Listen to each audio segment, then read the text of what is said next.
आज के इस नए एक्सप्लेनर में हम एक बहुत ही दिलचस्प और महत्वाकांक्षी सफर पर निकलने वाले हैं। हम भारतीय इतिहास के 3500 सालों को एक स्पीड रन की तरह कवर करेंगे। इंटरनेट पर इस टॉपिक ने धूम मचा रखी है, तो हमने सोचा कि क्यों न इस विशाल ऐतिहासिक महाकाव्य को डिकोड किया जाए। तो चलिए सीधे मुद्दे पर आते हैं। ओरिजिनल क्रिएटर ने इसे बिल्कुल सही तरीके से बयां किया है।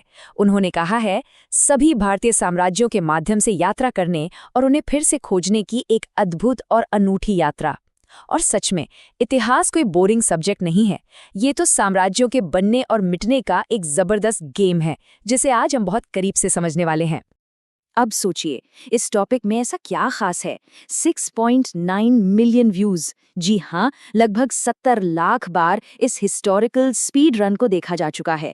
मतलब साफ है, आज के डिजिटल युग में भी इतिहास और अतीत को फिर से खंगालने की बहुत गहरी लालसा मौजूद है। आगे बढ़ने से पहले जरा आज के हमारे इस सफर के मैप पे नजर डाल लेते हैं।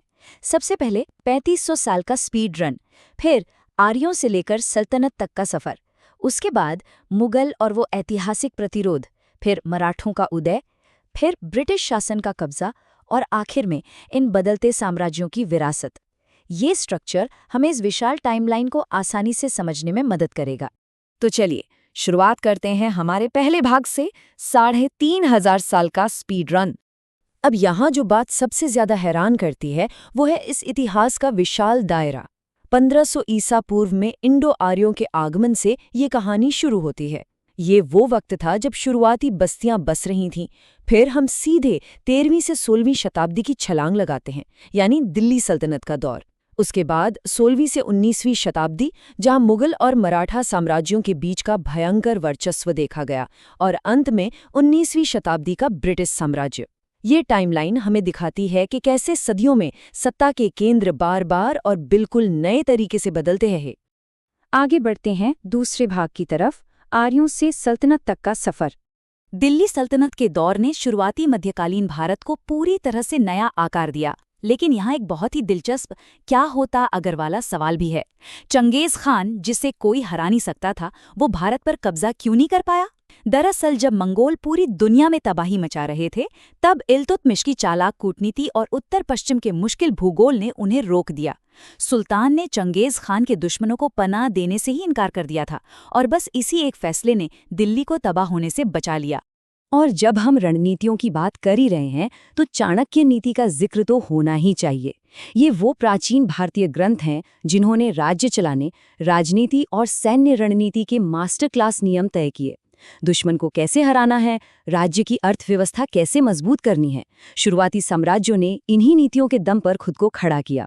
ये साफ साबित करता है कि किसी भी बड़े साम्राज्य के लिए सिर्फ भारी भरकम सेना ही काफी नहीं होती, बल्कि एक तगड़ा दिमाग और रणनीति भी उतनी ही जरूरी है। अब आते हैं हमारे तीसरे भाग पर, मुगल और ऐतिहासिक प्रतिरोध। इस दौर को अगर हम देखें तो दो बहुत ही अलग तस्वीरें सामने आती हैं। एक तरफ मुगल साम्राज्य का वो विशाल विस्तार जिन्होंने अपनी सेना और कूटनीति से एक बहुत बड़े हिस्से पर राज किया। उनकी वास्तुकला आज भी मौजूद है। लेकिन कहानी का दूसरा पहलू भी उतना ही अहम है, और वो है महाराणा प्रताप जैसे योद्धाओं का जबरदस्त प्रतिरोध। हल्दी घाटी जैसे युद्धों में उन्होंने जो अदम्य साहस दिखाया, वो इतिहास में अमर है। जंगलों में रहकर घास की रोटियां खाना मंजूर था, लेकिन घुटने टेकना नहीं। ये दिखाता है कि जब भी कोई साम्राज्य अपनी हदें पार करता है, तो उसे एक बेहद कड़े स्थानीय प्रतिरोध का सामना करना ही पड़ता है। अब बात करते हैं चौथे भाग की, मराठों का उदय। मराठों का ये उभार सच में किसी गेम चेंजर से कम नहीं था।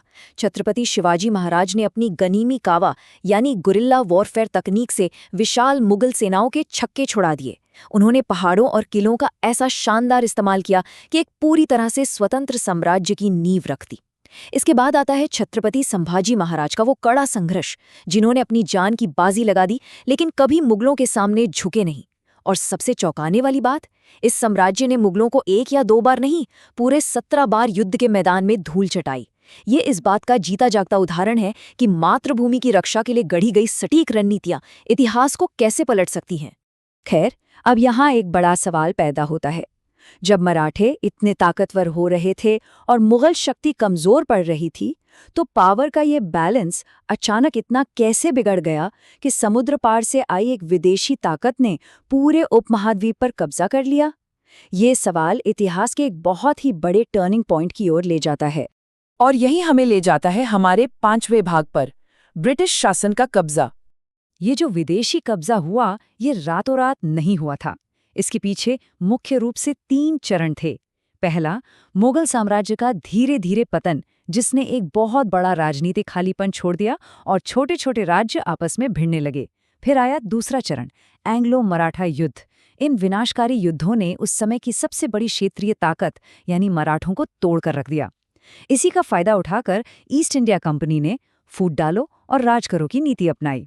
और तीसरा चरण, 19वीं सदी तक भारत पर ब्रिटिश सत्ता का पूरी तरह से कब्जा।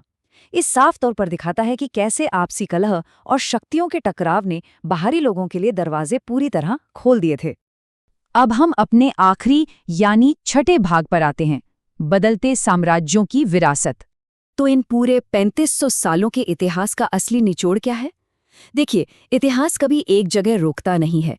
शुरुआती साम्राज्यों का दौर मुख्य रूप से बाहरी आक्रमणों और नई सभ्यताओं की नींव रखने के बारे में था। फिर आए मुगल और मराठा। ये वो दौर था जहां जबरदस्त विस्तार भी हुआ और उतना ही भयंकर आंतरिक प्रतिरोध भी। और अंत में ब्रिटिश शासन का युग, जिसका मकसद पूरी तरह से विदेशी औपनिवेशीकरण और आर्थिक दोहन था। विजय और प्रतिरोध के इन लगातार बदलते साइकिल्स ने ही उस आधुनिक दुनिया को आकार दिया है जिसे आज हम जानते हैं। अब इस एक्सप्लेनर के अंत में एक बहुत ही गहरे और विचारोत्तेजक सवाल पर विचार किया जाना चाहिए। अगर पिछले 3500 सालों का इतिहास सिर्फ साम्राज्यों के बनने और मिटने का एक निरंतर चक्र रहा है, तो आज वो कौन सी अदृश्य ताकतें हैं जो इस क्षेत्र के अगले युग को आकार दे रही हैं? क्योंकि इतिहास गवाह है, आज जो सत्ता का केंद्र है, कल वो सिर्फ इतिहास के पन्नों में सिमटकर रह जाता है। इस हिस्टोरिकल स्पीड रन में हमारे साथ शामिल होने के लिए बहुत बहुत शुक्रिया। ऐसे ही सीखते रहें और ज्ञान की इस खोज को हमेशा जारी रखें।